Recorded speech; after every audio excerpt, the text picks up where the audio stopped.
très heureux d'accueillir Anne Kling, qui va s'exprimer, je suppose, sur un sujet qu'elle maîtrise totalement, puisqu'elle a fait plusieurs ouvrages sur la question, et entre autres un livre que personnellement j'ai beaucoup aimé, mais j'aime tous ces livres, mais celui-là, La France littératisée, j'ai trouvé que vraiment il y fallait un grand courage, mais je sais qu'elle n'en manque pas, pour mettre le doigt là où ça fait mal.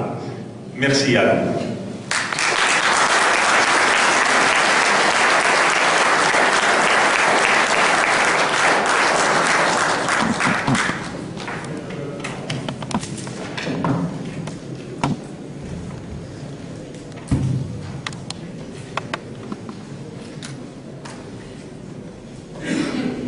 Le CRIF et la LICRA sont peu connus du grand public. Il suffit de demander autour de soi ce que signifient ces sigles pour s'en rendre compte facilement. Et même dans nos rangs, si l'on sait en général un peu mieux ce dont il est question, beaucoup ignorent l'étendue réelle du rayon d'action de ces officines, leur puissance et leur capacité d'influence dans un grand nombre de domaines importants de la vie politique française, comme la justice, l'éducation nationale, la promotion de l'immigration arabo-musulmane. Et donc, on méconnaît généralement leur forte responsabilité dans la situation très dégradée de la France d'aujourd'hui. Je vais évoquer brièvement l'histoire et le rôle de la Ligue internationale contre le racisme et l'antisémitisme, la LICRA, et celui du Conseil représentatif des institutions juives de France, le CRIF. Brièvement, car il serait trop long d'entrer dans les détails d'une histoire et d'une influence qui ont fait l'objet de 2 livres. Jusqu'il y a une dizaine d'années, le CRIF, qui se qualifie lui-même de porte-parole politique de la communauté juive de France auprès des pouvoirs publics, était occulté, dans les médias surtout, par la puissante LICRA.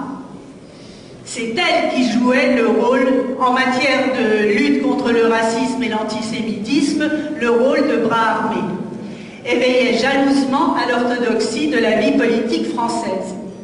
C'est qu'un renvoi en correctionnel, une excommunication sur la place publique, un tabou jeté sur tel ou tel était vite arrivé. Et leur seule perspective suffisait à tenir en laisse une classe politique particulièrement docile. Mais les circonstances ont évolué depuis le début des années 2000 et la LICRA, qui est toujours là et bien là, apparaît aujourd'hui en retrait derrière le CRIF qui tient à présent le haut du pavé et de l'affiche. Bien sûr, pour s'en apercevoir, il faut s'intéresser de près au fonctionnement de la vie politique du pays. Encore une fois, le grand public n'a pas conscience de la réalité et de la puissance de ces courants souterrains. Car les médias du système se gardent bien d'attirer son attention sur une situation qui pourrait finir par paraître bizarre. Tout est fait au contraire pour éluder le sujet. Et ceux qui persistent à se poser trop de questions sont généralement réduits au silence par l'accusation absolument terrifiante d'antisémitisme. Celle qui vous rejette illico en dehors de l'humanité et vous précipite aux enfers. Car il faut savoir que l'antisémitisme est actuellement le seul péché mortel encore existant. Commençons par la LICRA, qui est l'officine la plus ancienne et a longtemps été la plus puissante. C'est elle qui a le plus fortement contribué à façonner le visage de la France d'aujourd'hui, car elle a très fortement contribué à imposer au pays une immigration musulmane massive. Devant la tournure prise par les événements, elle est maintenant un peu moins flamboyante. C'est l'une des raisons pour lesquelles le CRIF a pris le relais. Mais le pouvoir de la LICRA a été très important globalement entre les années 1970 et 2000. Une période charnière qui a vu une véritable mutation du pays. Pour comprendre d'où elle a pu tirer son pouvoir exorbitant, il faut remonter à la source, au confluent de deux événements majeurs du XXe siècle, la révolution bolchevique et la Seconde Guerre mondiale. Deux événements puissamment reliés l'un à l'autre. Deux événements dont nous subissons encore fortement les retombées.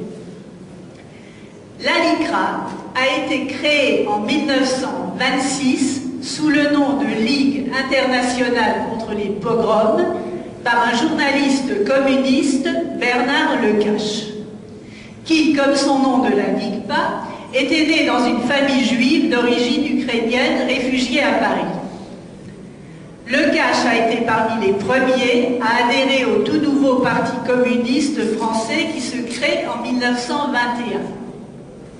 C'est donc un communiste de la première heure qui crée la LICRA. Le pouvoir bolchevique règne alors d'une main de fer sur l'URSS depuis 8 ans et voudrait bien s'étendre à l'ouest. C'est à cela que travaillent ses agents d'influence tels que Lecache.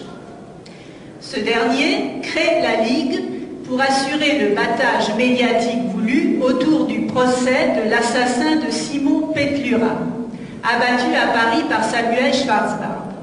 C'est le meurtre d'un nationaliste ukrainien par un communiste juif qui est à proprement parler à l'origine de la LICRA. Le battage fait autour de ce procès sera immense et efficace. Toute la gauche ainsi que la diaspora juive seront mobilisés jusqu'aux États-Unis. Tant et si bien que par une inversion classique, à ce procès, on ne jugera pas le meurtrier, mais sa victime, présumée coupable de pogrom en Ukraine.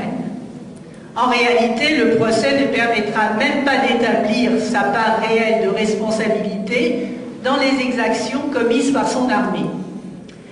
Bien évidemment, Schwarzbard est triomphalement acquitté à Paris en 1927 et dans la foulée, Lecache transforme sa ligue contre les pogroms, qui a parfaitement rempli sa fonction, en ligue contre l'antisémitisme pour disposer d'un rayon d'action plus large. Nous sommes en 1928, il va présider la LICRA jusqu'en 1968 pendant 40 ans. À ce moment-là prendra le relais Jean-Pierre Bloch, le second président de la LICRA, qui restera à son tour à sa tête jusqu'en 1993. Ce qui signifie que de 1927 à 1993, la LICRA a connu en tout et pour tout deux présidents. Tous deux juifs, bien évidemment, tous deux journalistes, tous deux de gauche, tous deux indéboulonnables. Une étonnante continuité. Arrêtons-nous un instant sur ce président, Jean-Pierre Bloch, dont les haines qui vont fortement marquer l'action de la Ligue plongent leurs racines dans les années de guerre et même d'avant-guerre. À la Libération, il est député socialiste, l'un des 27 jurés au procès du maréchal Pétain, dont il votera la condamnation. Dès ce moment, la Ligue poursuivra les responsables du régime de Vichy d'une haine implacable qui culminera des décennies plus tard en un certain nombre de procès tardifs et retentissants. La LICRA a donc été créée par des personnes et en des circonstances fortement politisées, à gauche. Ce qui ne l'a jamais empêché de tranquillement se déclarer apolitique, ou plus exactement, selon ses propres termes, au-dessus des partis. Elle s'est déclarée de la même façon non confessionnelle. Cette apparente neutralité, totalement mensongère, lui a permis d'étendre son réseau dans toutes les directions et d'afficher une vitrine universaliste et morale derrière laquelle elle a pu exercer une influence politique importante et bien ciblée, quoique méconnue ou sous-estimée du public. Avant 1981, Son objectif premier a été d'aider la gauche à parvenir au pouvoir. Elle l'y a aidé de toute sa force et n'a pas eu affaire à des ingrats. Du reste, Mitterrand était membre d'honneur de la LICRA, comme le sera son successeur Chirac, qui n'avait rien à lui refuser. Pour la gauche, le meilleur moyen de parvenir au pouvoir et d'y rester était de transformer le pays, et surtout sa population. De faire de la France un territoire multiculturel et multiethnique. Dès les années 70, la LICRA va systématiquement soutenir l'immigration arabo-musulmane. À ce moment-là, pour elle, juifs et arabes sont fondamentalement considérés comme frères. Ceci apparaît clairement dans ses écrits. Elle favorise donc l'arrivée d'une population considérée comme une alliée. Il s'agit, de concert avec la gauche politique, de transformer la France en profondeur, de modifier sa population et donc son électorat dans un sens favorable à la gauche. Pour la LICRA, il s'agissait en outre de briser une cohésion nationale jugée menaçante à bien des égards et de faire payer ce qu'elle estimait être une dette imprescriptible de la France à l'égard de sa population juive. Encore fallait-il désarmer toute opposition à l'immigration. Ce sera le rôle assigné à l'arsenal des législations dites antiracistes que la LICRA inspirera et parviendra à imposer dès 1972. Car la loi antiraciste de 1972, la première de la série, a été arrachée de haute lutte par des socialistes membres de l'officine. Le président Pierre Bloch s'en félicitera tout à fait clairement et revendiquera pour la LICRA la paternité de cette loi, qui est décisive, car elle va offrir à l'officine un levier extrêmement puissant dont elle va dorénavant se servir sans relâche. Grâce à cette loi et aux suivantes qui perfectionneront le système et muselleront toute liberté d'expression, et même toute interrogation historique sur certains sujets, la LICRA pourra poursuivre tous ceux qu'elle désigne comme racistes. C'est elle qui décidera qui est raciste et qui ne l'est pas, qui est antisémite et qui ne l'est pas. Elle distribuera à sa guise les bons et les mauvais points. Elle va pouvoir, grâce à cette loi, créer le climat favorable à l'arrivée de la gauche au pouvoir et criminaliser les résistances à l'immigration massive qui va s'intensifier à partir de ces années. Mais son rôle déjà déterminant ne va pas s'arrêter lorsque la gauche atteindra enfin l'Olympe en 1981. Bien au contraire, car va s'ouvrir à ce moment-là un second volet de son action qui va se révéler extrêmement utile au camp socialiste. Car ce n'est pas le tout d'arriver au pouvoir, encore faut-il s'y cramponner. Nous entrons là dans un domaine subtil où la morale et les droits de l'homme vont servir de paravent à des appétits de pouvoir classiques et au cynisme le plus éhonté. Je me bornerai à n'indiquer que les grandes lignes de ce qui fut mené avec intelligence et persévérance, à la fois par l'Élysée et par les responsables dits antiracistes. Le fait est qu'à peine arrivé au pouvoir, la gauche s'est vite rendu compte qu'il était plus facile de changer la vie dans les discours que dans la réalité. Les lendemains qui devaient chanter n'ont pas tardé à se transformer en petits matins grincheux. La droite risquait donc de reprendre des couleurs, et le pouvoir. C'est à partir de cette constatation que Mitterrand a décidé de favoriser l'émergence médiatique, donc électorale, du président du Front National, petit parti existant depuis 1972, mais qui ne connaissait jusque-là que des scores confidentiels. Cette stratégie va être développée à partir de 1983. Mitterrand va personnellement favoriser l'accès du président frontiste, qu'il connaissait pour l'avoir fréquenté dans les couloirs de la 4e République, aux chaînes de télévision. Comme prévu, le résultat ne se fera pas attendre. Le FN va décoller électoralement à partir de ce moment. Il aura des élus aux européennes de 1984, puis à l'Assemblée nationale en 1986. Car 35 députés, Front National, vont être élus grâce au changement de mode de scrutin décidé par le chef de l'État, pourtant membre distingué de la LICRA, qui ne pipera pas un mot, car c'était pour le bon motif, handicaper la droite classique. De toute façon, 2 ans plus tard, le mode de scrutin sera changé à nouveau et le groupe balayé. Mais évidemment, il fallait compléter le piège, et c'est là que vont intervenir à nouveau la LICRA et toutes les associations dites antiracistes qui vont se mettre à pulluler. Car c'était une chose de détourner les suffrages de la droite classique vers le Front National, mais si ces deux-là parvenaient à s'entendre, comme les socialistes se sont entendus avec les communistes par exemple, c'était la catastrophe totale.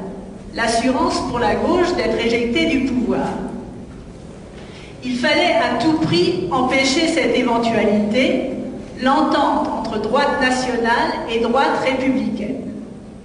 Ce qui fut fait grâce à la diabolisation que les associations dites antiracistes, LICRA en tête, orchestrèrent autour du FN, qui devint le parti maudit entre tous, infréquentable, antisémite, raciste, etc., etc. Ces associations réussirent, avec la complicité des médias, à imposer l'amalgame Front National égale Vichy égale collaboration et parvinrent à faire peser sur toute la droite et même sur tout le pays l'opprobre et la culpabilité liées à cette période. La diabolisation permit de stériliser tous les suffrages qui se portaient sur ce mouvement, qui ne servirent jamais à rien ni à personne, et de mettre au banc de la société toute une pan de la population. Tous les partenaires ont joué cette partition avec constance et virtuosité. La France a été soumise à un vrai lavage de cerveau et à un chantage permanent à la démocratie et aux droits de l'homme, alors que jamais ces notions n'ont été autant bafouées dans le même temps. La LICRA a été au premier rang de la manœuvre, le pouvoir de la gauche en dépendait. Cependant, à partir du début des années 2000, en raison des conséquences de la seconde intifada, ce scénario bien huilé va commencer à connaître quelques couacs. Des manifestations d'antisémitisme commencent à se multiplier fâcheusement dans les banlieues sensibles. Il ne s'agit plus cette fois d'un climat que les associations dites antiracistes ont l'habitude de dénoncer, mais bien de faits réels et tangibles qui surviennent de plus en plus fréquemment et particulièrement dans les établissements de l'éducation nationale. Comble de malheur, ces manifestations ne sont pas le fait de l'extrême droite, ce qui serait bien commode, mais proviennent en droite ligne des quartiers peuplés d'immigrés. De ceux-là même qui ont été encouragés pendant des décennies à venir s'installer en France, par toutes les organisations communautaires et assimilées. Ce fait va provoquer des révisions déchirantes dans la communauté et entraîneront un certain retrait de la LICRA, qui est largement responsable de cette situation.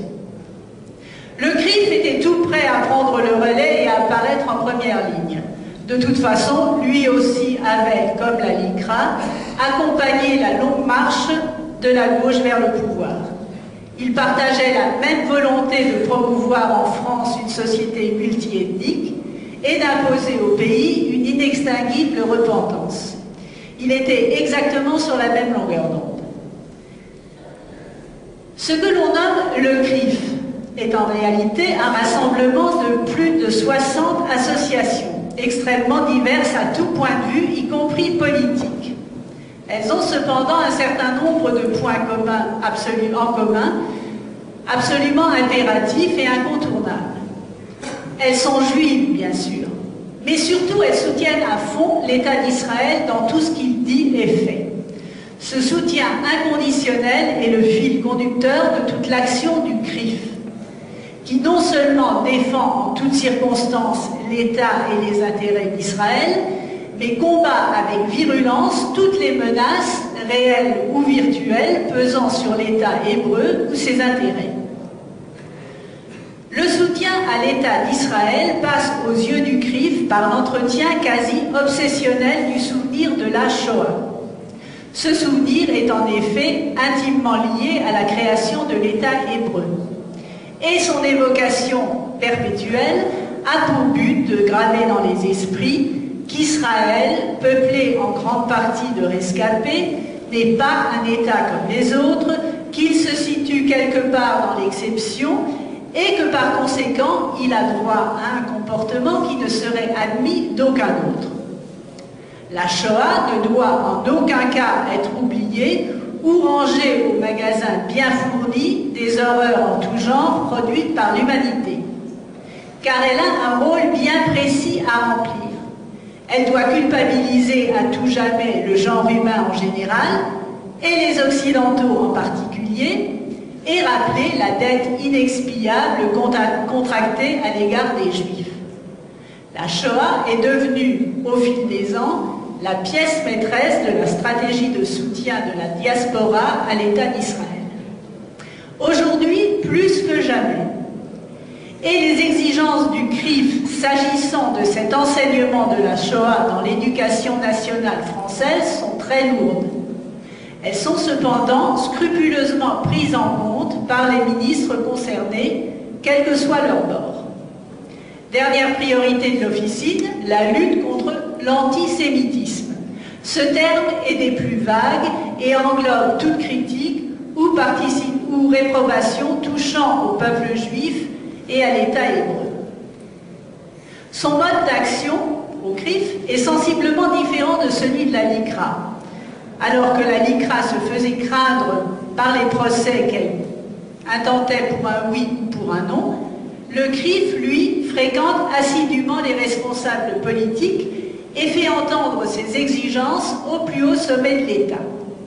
Son dîner annuel voit se bousculer toute la classe politique, Premier ministre et quasiment tout le gouvernement en tête, venu humblement écouter les reproches, récriminations et requêtes de son président Richard Prasquier. Ce dîner de gala annuel est relayé par autant de dîners régionaux où se bouscule cette fois le gratin politique local pour entendre les mêmes antiennes. Pourtant, de son propre aveu, le CRIF ne représente guère que 100 000 personnes, et encore en montant très large. 1/6 à peine de l'ensemble de la communauté et 0,2% de la population totale du pays. Ce qui ne l'empêche pas de prétendre parler au nom de tous les Juifs de France. Devant l'empressement servile de la classe politique face à cette officine communautaire, les Français ont le droit et le devoir de s'interroger et de se demander s'il est normal de la voir exercer un ascendant aussi déterminant sur la vie publique. Que faut-il en conclure? À l'évidence que ce 0,2% possède une puissance qui va bien au-delà de son importance numérique. Pourquoi? Comment? Dans un pays qui ne reconnaît officiellement, de par ses textes fondateurs, que des citoyens tous pareillement égaux, voilà un sujet inépuisable de stupéfaction et de réflexion. Il faut donc admettre que certains ont trouvé le moyen imparable de devenir nettement plus égaux que tous les autres, et qu'il leur est extrêmement difficile de se résoudre à devenir simplement des Français comme les autres, et de se fondre dans la masse. Ce sujet est très vaste et je n'ai fait que l'effleurer. Nous sommes arrivés au stade où la situation du pays est considérablement dégradée. Car l'objectif visé avec opiniâtreté par la gauche morale entre guillemets et la gauche politique est atteint. La France a bel et bien été transformée et son identité détruite. Elle est devenue plurielle, conformément aux souhaits de ceux qui y avaient intérêt. Les lobbies triomphent, certes, mais sur un socle très fragilisé et qui risque de les entraîner dans sa chute. Le gros capital de sympathie dont ils bénéficiaient spontanément, quoi qu'ils disent, et dont bénéficiait Israël, ne semble plus aujourd'hui qu'un lointain souvenir. Des lendemains plutôt difficiles se profilent pour eux, et ils en ont conscience. D'où des tentatives actuelles de rapprochement plus qu'étonnants, pour ne pas dire contre nature. Mais ceci est une autre histoire.